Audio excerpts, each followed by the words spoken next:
The Revolt of Mother by Mary Wilkins Freeman. Father, what is it? What are them men digging over there in the field for? There was a sudden dropping and enlarging of the lower part of the old man's face, as if some heavy weight had settled therein. He shut his mouth tight and went on harnessing the great bay mare. He hustled the collar onto her neck with a jerk. Father! The old man slapped the saddle upon the mare's back. Look here, father. I want to know what them men are digging over the field for, and I'm going to know. I wish you'd go into the house, mother, and tend to your own affairs, the old man said then. He ran his words together, and his speech was almost as inarticulate as a growl. But the woman understood.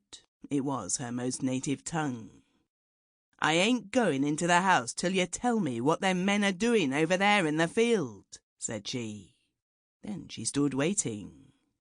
She was a small woman, short and straight-waisted like a child in her brown cotton gown. Her forehead was mild and benevolent beneath the smooth curves of grey hair. There were meek downward lines about her nose and mouth, but her eyes, fixed upon the old man, looked as if the meekness had been the result of her own will, never the will of another.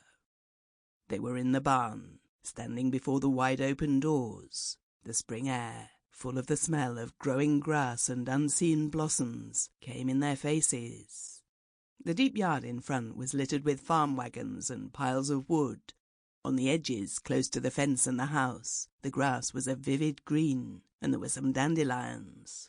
The old man glanced doggedly at his wife as he tightened the last buckles on the harness.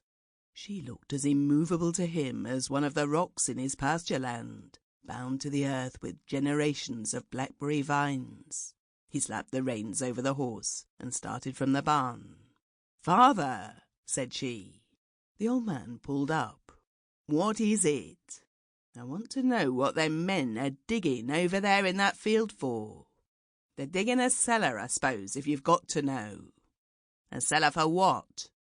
A barn. A barn? You ain't going to build a barn over there where we was going to have a house, father. The old man said not another word. He hurried the horse into the farm wagon and clattered out of the yard, jouncing as sturdily on his seat as a boy. The woman stood a moment looking after him. Then she went out of the barn, across a corner of the yard to the house. The house, standing at right angles with the great barn and a long reach of sheds and outbuildings, was infinitesimal compared with them. It was scarcely as commodious. Sample complete. Ready to continue?